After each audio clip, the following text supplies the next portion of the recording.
बिस्मिल्लाहिर्रहमानिर्रहीम रब्बिश्रह ली सदरी वयस्सिर ली अमरी वाहलुल उक़दतम मिन लिसानी यफ़क़हू क़ौली। अस्सलाम वालेकुम बच्चों, आज हम इस वीडियो में एक्सरसाइज 2.2 कवर करेंगे। क्वेश्चन नंबर 1 की तरफ चलते हैं। वो क्या लिखा हुआ है?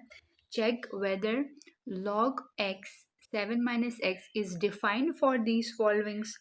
आपने ये चेक करना है कि जो log है वो इन सब के ऊपर डिफाइन है। डिफाइन का मतलब ये होता है कि वो अपना एक सही आंसर शो करता है या नहीं शो करता। अच्छा जी, अब मैं आपको एक छोटी सी बात इससे पहले बताना चाहूँगी, और वो ये कि जब हमारे पास कोई नंबर लिखा हो जैसे 2 raise to the power 3 is equal to 8, ठीक है, तो इसके ऊपर जब हम लॉग अप्लाई करते हैं तो हम लॉग लिख लेते हैं, ठीक है। यहाँ पे ये इसको और इसको बेस कहते हैं ना, तो जो बेस है वो नीचे चली जाती है, ठीक है।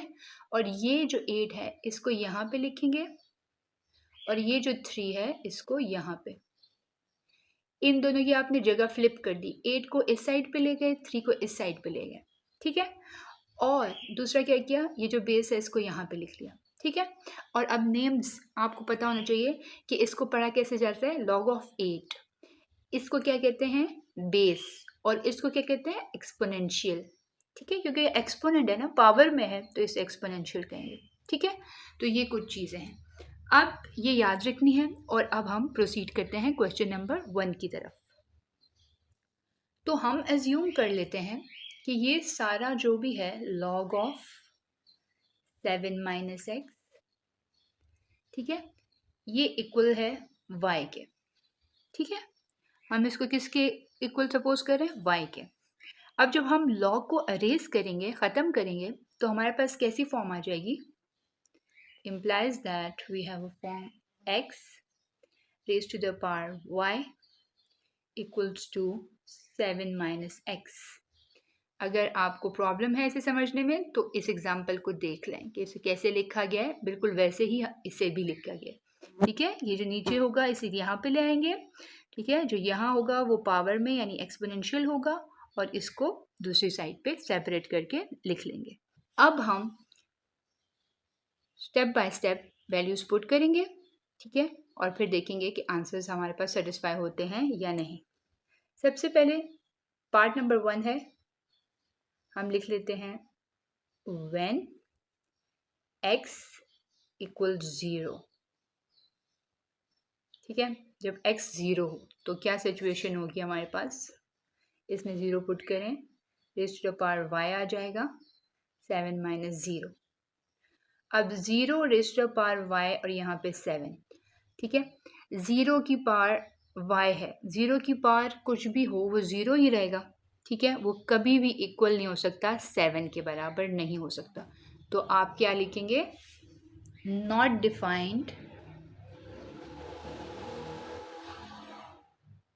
फॉर x इक्वल्स 0, ठीक है। अब सेकेंड पार्ट में लिख लें when x इक्वल्स 1। जब 1 होगा x तो क्या कंडीशन होगी? यहाँ पे 1 पुट कर लें, 1 raise to the power y हो जाएगा, यहाँ 7 माइनस 1, इधर भी x है ना, तो 7 माइनस 1 क्या हो जाता है? 6, ठीक है। अब 1 की पावर कुछ भी हो, कोई भी हो, लेकिन वो 6 के इक्वल नहीं आ सकता, इट्स नॉट पॉसिबल, ठीक है। आप यहाँ पे लिख सकते हैं कि whether what is the power of 1, but the answer could never be 6, so not defined for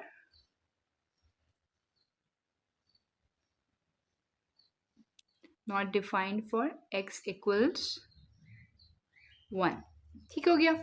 अब हम थर्ड कंडीशन चेक करते हैं जो कि x इक्वल्स 6। यहाँ पे 6 पावर y है और 7 माइनस 6 क्या करेंगे तो 1 आ जाएगा। अब यहाँ पे 6 की पावर क्या हो, आप लिख सकते हैं y इक्वल्स टू 0। अगर 6 की पावर 0 हो तो आंसर आपके पास 1 आ सकता है, ठीक है। इसके अलावा अगर 6 की पावर कुछ भी हो तो आपके पास आंसर सेटिस्फाई नहीं करता when y इक्वल्स टू 0, ठीक है। तो आप यहाँ पे लिखें एंड में डिफाइंड एट या defined for y equals to 0, ठीक है, अब फोर्थ पार्ट चेक कर लें। When x is greater than equal to 7। ठीक है, अब ग्रेटर देन इक्वल टू 7 कौन सी कंडीशन होती है? Greater than equal to 7 condition है मतलब 7 भी इंक्लूडेड है और 7 से बड़े जितने भी नंबर्स हैं वो सारे इंक्लूडेड हैं। तो आप उस पर चेक करें और बताएं कि ये लाई करता है या नहीं। मतलब आप 7 ले लें, कोई भी और नंबर ले सकते हैं, 11 ले सकते हैं, 28 ले सकते हैं एंड सो ऑन, कोई भी नंबर लेकर चेक करें। तो सबसे पहले हम 7 को लेकर चेक करते हैं। कौन सी इक्वेशन थी हमारे पास? बेसिकली वो x पावर y थी। तो यहाँ पर हम लिखेंगे 7 power y equals to 7 minus 7 which is equal to 0। ठीक है, तो 7 की पावर कुछ हो जो आपको 0 दे। ठीक है, 7 की पावर अगर 0 हो तो वो आपको 1 देगा, और 7 की पावर इसके अलावा कुछ भी हो, आप कुछ भी कैलकुलेट करें, वो 0 नहीं आएगा। अब आप 11 को चेक करें। अगर आप 11 चेक करें तो क्या आएगा? 7 माइनस 11 हो जाएगा, जो कि क्या होता है 8 9 10 11 माइनस 4। ठीक है, तो आप देखें कि 11 की पावर क्या करें आप, जो आपके पास -4 आंसर है। कुछ भी ऐसा नंबर कोई भी नहीं है कि आप 11 की पावर में करें और आपके पास आंसर -4 आए। ठीक है, नॉट डिफाइंड है। अब 28 को भी चेक कर लेते हैं। ठीक है, तो 7 माइनस 28 आपको क्या देगा? और कुछ भी कर लें तो आपके पास ये आंसर भी मुमकिन नहीं है। 28 पावर जो भी होगी तो वो आपको -21 कभी नहीं दे सकती। तो आप यहाँ पे सिंपली इसको लिख लें, नॉट डिफाइंड फॉर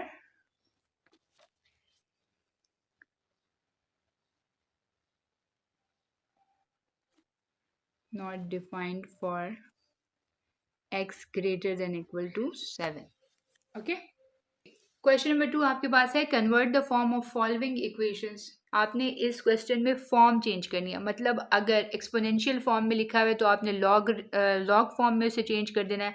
अगर लॉग में लिखा हुआ है तो एक्सपोनेंशियल। ठीक है, तो अब एक्सपोनेंशियल वही होती है जिसमें लॉग इन्वॉल्व नहीं होता। अब सबसे पहले देखें यहाँ पर। ठीक है, इससे आपको ज़्यादा क्लियर हो जाएगा इन एग्जाम्पल से कि कैसे करना है। सबसे पहले इसको आप लिखें 6 को यहाँ पर। ठीक है, इसकी पावर में आप 3 लिखेंगे और यहाँ पे आपके पास आ जाएगा 216। ठीक है, तो ये हो गया इसकी कौन सी फॉर्म बन गई? Exponential form. ठीक, अब सेकंड चेक करें। 7 raise to the power 4 equals to 2401। ठीक है, इसमें लॉग इन्वॉल्व नहीं है, हमने लॉगरिथम फॉर्म में चेंज करना है। लॉग ऑफ 7 इधर आ जाएगा, log of 2401 equals 4।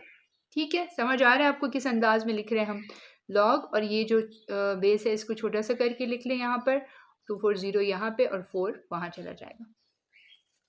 Third part check करें, लॉग 5x इक्वल्स टू 5। मतलब लॉग ऑलरेडी गिवन है तो हमने इसे चेंज करना है। तो हम लिखेंगे 5, ये वाला 5, फिर raise to the power this 5 equals to x। ठीक हो गया। अब नेक्स्ट पार्ट चेक करें, हमारे पास है b -3/4 इक्वल्स टू 1/27। इसके ऊपर हम लॉग लगाएंगे, तो लॉग लगाएंगे तो b जो है वो नीचे चला जाएगा। 1/27 आप यहाँ लिखेंगे और यहाँ पे क्या लिखेंगे? -3/4। ये हमारे पास पार्ट 4 का आंसर आ गया जी। अब पार्ट नंबर 5 चेक करें। पार्ट नंबर 5 है 125 raise to the power x/3 equals 25। इसमें लॉग नहीं है तो लॉग में कन्वर्ट करते हैं। लॉग 125 इधर छोटा सा करके लिख लें, 25 इधर आ जाएगा और इसको क्या करेंगे? x/3 लिख देंगे। ठीक है, अब हम पार्ट नंबर 6 करते हैं। पार्ट नंबर 6 आपके पास क्या है? Log 10 raise to the power 12 equals to y। ठीक है, लॉग ऑलरेडी गिवन है तो आपने लिखना है 10, ये वाला 10 मैंने इधर लिख लिया।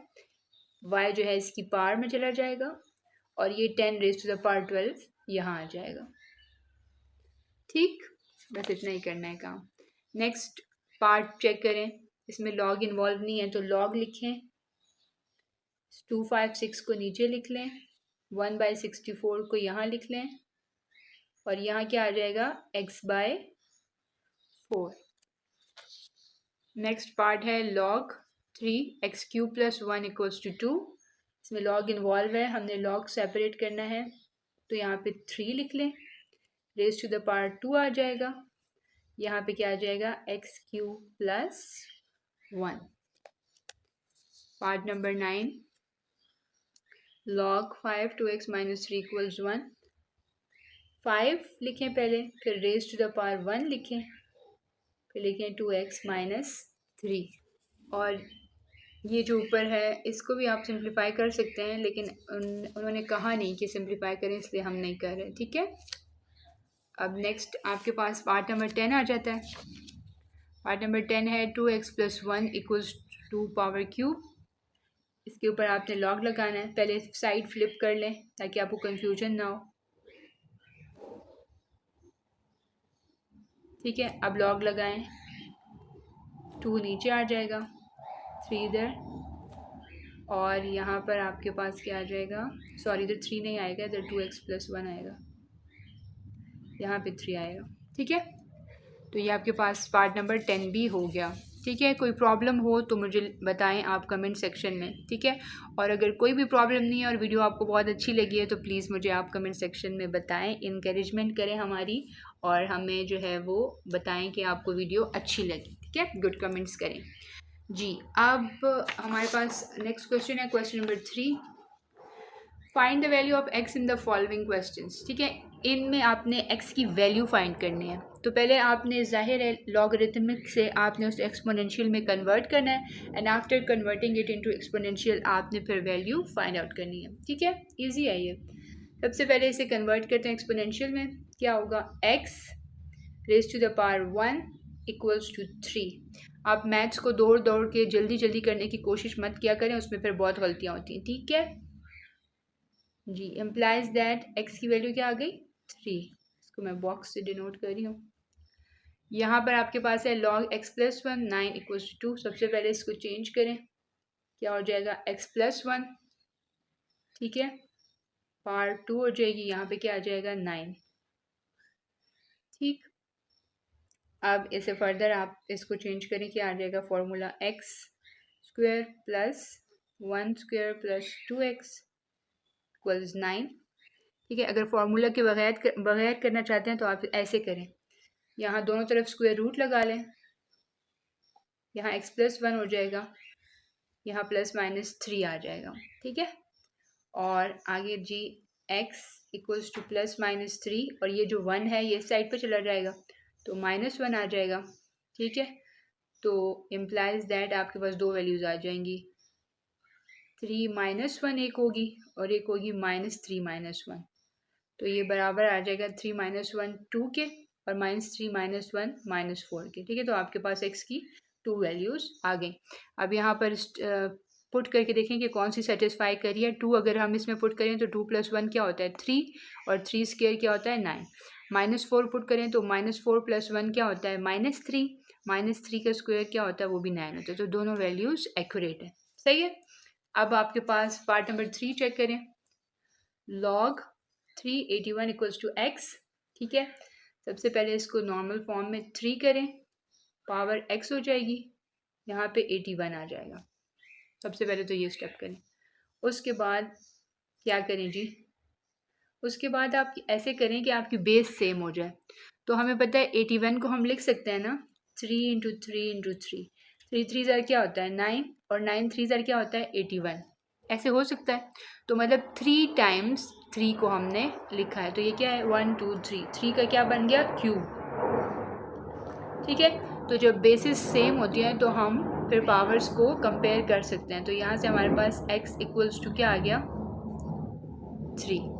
ठीक है, अब हमारे पास पार्ट नंबर 4 है। पार्ट नंबर 4 हमारे पास है log 264 = x + 1। अगेन इसकी फॉर्म चेंज करें, 2 लिखें, raise to the power x + 1 लिखें और 64। सही हो गया। अब आपने करना क्या है, अगेन यहाँ पर आप इस 64 को 2 की फॉर्म में लिखें, तो आपके पास क्या होता है 2 × 2, 2 * 4, 4 2 = 8, 8 2 ज़ार 16, 16 2 ज़ार 32 एंड 32 2 ज़ार 64। तो ये कितने टाइम्स 2 हो गया? 1 2 3 4 5 6। ठीक है, तो आप इसे लिख सकते हैं 2x+1 इक्वल्स टू 2⁶। फिर आगे कैसे करेंगे? बेसिस तो सेम हो गई ना, तो हम पावर्स को कंपेयर करें। तो यहाँ से आपके पास आ जाएगा x equals to 6 - 1 that is equals to x equals to 5। ठीक है, नेक्स्ट क्वेश्चन चेक करते हैं। नेक्स्ट क्वेश्चन हमारे पास क्या है? log 2x equals to 4। इसमें हम सबसे पहले 2 लिखें, फिर रेज़ टू द पावर 4 करें और इक्वल्स टू x। ये फॉर्म आपको नहीं भूलनी चाहिए। अब 2 रेज़ टू द पावर 4 को हम यूँ लिख सकते हैं 2 × 2 × 2 × 2 4 दफ़ा। 2 2 ज़ार 4, 4 2 ज़ार 8, 8 2 ज़ार 16। तो x की वैल्यू आपके पास क्या आ गई? 16। ठीक हो गया। अब नेक्स्ट आपके पास है पार्ट नंबर 6, और पार्ट नंबर 6 में है आपके पास log 2x² - 1 and equals to 3। ठीक है, तो अब यहाँ पे 2 raise to the power 3 equals to x² - 1 हो जाएगा। ठीक है, अब 2 रेज़ टू द पावर 3 क्या होता है? अगेन वही वाली बात आ गई इसमें कि आपके पास 2 रेज़ टू द पावर 3 होता है 2 × 2 × 2, 3 दफ़ा 2 को मल्टीप्लाई करने से आपके पास आता है 2 2 ज़ार 4, 4 2 ज़ार 8, 8x² - 1। ठीक है, अब आगे क्या कर सकते हैं? हम इसे 8, ये -1 है तो इधर ले जाएं तो +1 हो जाएगा। 8 + 1 क्या होता है? 9। 9x², 9 equals to x²। ठीक है, अब यहाँ पर जी आपके पास क्या आ जाएगा? दोनों तरफ हम अगर स्क्वायर रूट लगाएं तो अगर हम दोनों तरफ स्क्वायर रूट अप्लाई करें तो हमारे पास यहाँ पे 9 था, सॉरी, यहाँ पे हमारे पास 3 आ जाएगा और यहाँ पे हमारे पास x। ठीक है, ये 3 इक्वल्स टू x, ये हमारे पास 6th पार्ट का आंसर आ गया। ठीक है, clear in the question number 2 आपने वो अननोन जो है फाइंड आउट करने हैं जो क्वेश्चन नंबर 2 में है, मतलब कि XYZ या ABC जो भी अवेलेबल है इनके पार्ट्स में, क्वेश्चन नंबर 2 के पार्ट्स में, वो आपने फाइंड आउट करने हैं उनकी वैल्यूज़। ठीक है, तो पार्ट नंबर 1 चेक करें, इसमें हमारे पास कोई भी नहीं है। पार्ट नंबर 2 चेक करें, इसमें भी कोई भी ABC या XYZ नहीं है जो कि फाइंड आउट किया जा सके। अब पार्ट नंबर 3 चेक करें। पार्ट नंबर 3 आपके पास है log 5x इक्वल्स टू 5। ठीक है, 5 पावर 5 इक्वल्स टू x। ठीक है, तो आप देखें x की वैल्यू क्या आ जाएगी। आप कैलकुलेटर से सिंपल आप जो है 5 लिखें, फिर ये बटन प्रेस करें, 5 लिखें और आपके पास आंसर आ जाएगा 3125। ठीक है, तो ये आपके पास वैल्यू आ गई x की पार्ट नंबर 3 के लिए। ठीक है, उसके बाद पार्ट नंबर 4 आपके पास क्या है जी? पार्ट नंबर 4 में आपके पास b इन्वॉल्व हो रहा है, तो इसको हम कर सकते हैं कैसे? हम इस फॉर्म को लेकर चलेंगे तो हम फाइंड आउट करेंगे, नॉट दिस वन। ठीक है, ये कॉम्प्लिकेटेड है, हमने इससे दोबारा वो बनाना पड़ेगा। तो हम इसे डायरेक्ट करते हैं। आप देखें -3/4 है ना, तो इसको डिनोमिनेटर में ले जाएं। ठीक है, अब ऐसे लिख लें, क्योंकि माइनस है तो डिनोमिनेटर में जाएगा तो पॉजिटिव हो जाएगा। अब दोनों चीज़ें जो है वो डिनोमिनेटर में आ गई हैं, नीचे आ गई हैं, तो 27 इधर ले जाएं और b 3/4 इधर ले जाएं।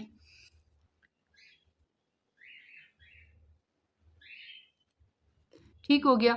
अब आपने फाइंड आउट करना है, ये इधर से हमने भी फाइंड आउट करना है, तो हम क्या करेंगे? दोनों तरफ मल्टीप्लाई कर देंगे 4/3 को। ये 3/4 है ना, 4/3 को मल्टीप्लाई करेंगे तो यहाँ पे 4/3 आ जाएगा, और यहाँ पे जब 4/3 आएगा तो 4 4 से कट जाएगा और 3 3 से कट जाएगा, क्योंकि मल्टीप्लाई हो रहे हैं ना। ऐसे देखें, 3/4 मल्टीप्लाई बाय 4/3, तो ये कट सकते हैं। कैसे? क्योंकि 4 × 3 क्या होता है? 12, और 4 × 3 अगेन 12, तो ये कट जाता है। तो हम डायरेक्टली यहाँ से क्रॉस कट कर लेते हैं। ठीक है, ऊपर नीचे भी कट हो सकता है अगर कोई ऐसा नंबर आए, जैसे कि अगर आपके पास 12/12 तो ऊपर नीचे कट गया ना, तो क्रॉस में भी कट सकता है अगर बीच में मल्टीप्लाई का साइन हो तब। ठीक है, तो अब यहाँ से आगे जी हमारे पास क्या हो जाएगा? 27 4/3 इक्वल्स टू बी हो गया। अब इसके बाद गौर करने वाली क्या बात है, ज़रा स्टेप्स की तरफ आप तवज्जो दें। हमें कोई भी ऐसा नंबर चाहिए जिसकी पावर क्यूब हो। उससे क्या फ़ायदा होगा? अगर number for example ABC number है, उसकी पावर क्यूब है, बाहर हमारे पास 4/3 आ गया है, तो 3 से कट जाएगा, तो यहाँ पे हमारे पास पावर फ्रैक्शन से निकल कर एक होल नंबर में आ जाएगी, तो आसान हो जाएगा क्वेश्चन। तो 27 को हम लिख सकते हैं 3/3, 3 पावर क्यूब। क्यों? 3 into three into three, three three ज़र क्या होता है 9, 9 3 ज़र क्या होता है 27। तो ये हम लिख सकते हैं इसको ऐसे। क्या करेंगे हम, क्या लिखेंगे? 3 power cube multiply by 4/3 equals to B. सही हो गया। अब इसमें से 3 और 3 काट दें, आपके पास क्या आ जाएगा? 3/4 इक्वल्स टू बी। ठीक है, अब आप चेक करें कि 3/4 क्या होता है। कैलकुलेटर पे चेक करी हूँ मैं। 3/4 आपके पास आता है जी 81। अगर डायरेक्ट कर सकते हैं तो बहुत अच्छी बात है। 3 3 ज़ार 9, 9 3 ज़ार 27 और 27 3 ज़ार 81। ठीक है, डायरेक्ट ऐसे होता है। ठीक है, तो 81 इक्वल्स टू बी हमारे पास आंसर आ गया। अब आगे चेक करते हैं। फिफ्थ पार्ट देखें हमारे पास क्या है। फिफ्थ पार्ट हमारे पास था 125 raise to the power x/3 equals to 25। ठीक है, तो हम जो है हमने इसे लॉग में चेंज किया था, लेकिन लॉग की फॉर्म हम नहीं यूज़ करेंगे, हम ये वाली यूज़ करेंगे। ठीक है, इट्स सिंपल। तो इसको देखते हैं।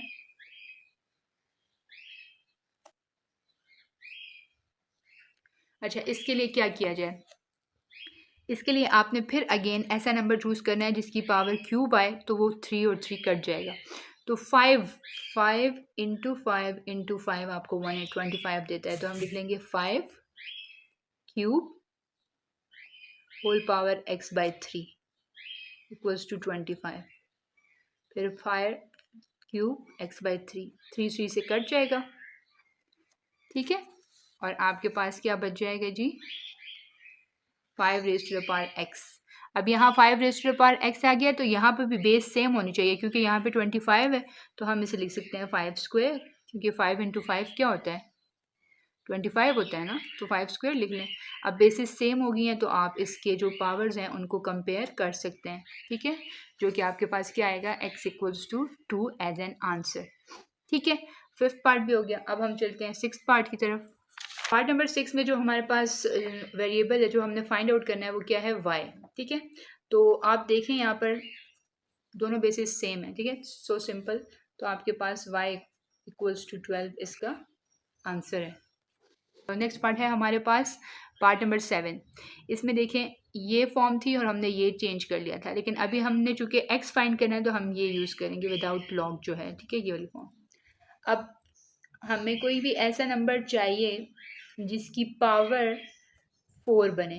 ठीक है, अगर उसकी पावर 4 होगी तो वो इस 4 से कट हो जाएगा और फिर हमारे पास आसान हो जाएगा क्वेश्चन। तो हम चेक करते हैं कि कौन से नंबर की पावर 4 की पावर 4 अगर हम चेक करें जी, अगर हम 4 की पावर 4 चेक करते हैं तो 256 आता है। ठीक है, 4 इंटू 4 इज 16 एंड आगे 16 4 ज़ा 64, आगे चलते जाएँ तो 256 आ जाता है। तो लिख ले 4 पावर 4 x/4, ये दोनों कट गए। ठीक हो गया, तो आपके पास यहाँ पे आ जाएगा 4 पावर x इक्वल्स टू 1/64। ठीक है, तो अब क्या किया जाए? अब तो ये जी 4 पावर x हो गया, लेकिन बात यह है कि ये जो है ये हमारे डिवाइड की फॉर्म में है, 1/64 फॉर्म में है ना। तो हम क्या करते हैं, हम इसको फिर भी कन्वर्ट कर देते हैं 1/64 को। तो 4 की पावर क्यूब जब होती है तो वो 64 के बराबर होता है। मतलब 4 को जब हम 3 दफ़ा मल्टीप्लाई करते हैं तो वो किसके बराबर आ जाता है? क्यूब के, 64 के बराबर आ जाता है। ठीक है, तो अब ये 4 क्यूब हो गया। अब इसको ऊपर लेके जाएं तो क्या हो जाएगा? 4 पावर -3। ठीक है, पावर नेगेटिव हो जाती है ना जब डिनोमिनेटर से न्यूमरेटर में लेके जाते हैं। अब हमारे पास कुछ यूँ हो गया 4x इक्वल्स टू 4 - 3, ये हो गया हमारे पास फॉर्म ना। तो अब हम बेसिस सेम है तो हम इन दोनों को कंपेयर करके आंसर डिडक्ट कर सकते हैं। x equals to -3 is the right answer. ठीक हो गया। अब पार्ट नंबर 8 चेक करें जी। पार्ट नंबर 8 में हमारे पास है 3 स्क्वायर इक्वल्स टू x³ + 1। ठीक है, 3 स्क्वायर क्या होता है? 3 इंटू 3 जो हमारे पास होता है 9। अब +1 है, यहाँ पे जाके -1 हो जाएगा। ठीक है, 9 - 1 आपके पास क्या होता है? 9 - 1 आपके पास होता है 8। ठीक है, अब यहाँ पर आप नेक्स्ट स्टेप में क्या करेंगे जी, 8 क्या होता है, 2 क्यूब जो है वो 8 होता है ना, 2 2 ज़र 4 4 2 ज़र 8, तो 2 क्यूब। तो अब देखिए इनकी जो है वो पावर सेम हो गई है, तो आप इससे रिजल्ट डिडक्ट करें कि बेसिस को कंपेयर कर लें। x equals to 2 is the right answer. ठीक है, नेक्स्ट क्वेश्चन चेक करें। 9th पार्ट आपके पास है जी, 5 इक्वल्स टू 2x माइनस 3। ठीक है, तो x की वैल्यू फाइंड करनी है, तो -3 इधर ले जाएं, तो ये क्या हो जाएगा, 5 + 3 इक्वल्स टू 2x। ठीक है, और यहाँ पर जी 5 + 3 आपके पास 8 होता है। ठीक है, अब आपने x को चूंकि अलहदा करना है, तो क्या करेंगे आप, 8 divided by 2 equals to x, 2 1 ज़ा 2 2 4 ज़ा 8, तो यहाँ पर आपके पास 4 equals to x as an answer आ जाएगा। x इक्वल्स टू 4 भी लिख सकते हैं, नेवर माइंड। ठीक है, नंबर 10 पार्ट देखें, 2x + 1 equals to 2 power cube है। ठीक है, अब इसमें आपने क्या करना है जी, इसमें आपने ये लॉग फॉर्म नहीं यूज़ करनी, आपने ये वाली फॉर्म यूज़ करनी है in order to make it simple. ठीक है, 2 cube equals to 2x + 1। 2 cube क्या होता है, 8 होता है। ठीक है, 8 - 1 आपको क्या देगा, सॉरी ये +1 इधर चला गया, माइनस हो गया, तो 8 - 1 7 इक्वल्स टू 2x। ठीक है, अब 2 यहाँ पे डिवाइड कर लें आप, when you divide the 2 you will get what, 3.5 is your answer for the 10th part. Okay, so if you have any query, any problem, let me know in the comment section. Next video में इंशाल्लाह मिलेंगे 2.3 exercise के साथ। तब तक के लिए आप जहाँ रहें खुश रहें, हमें दुआओं में याद रखें। अल्लाह ताला आपको आसानियाँ अता फ़रमाए और आसानियाँ तकसीम करने का शर्फ अता फ़रमाए। आमीन। अल्लाह हाफ़िज़।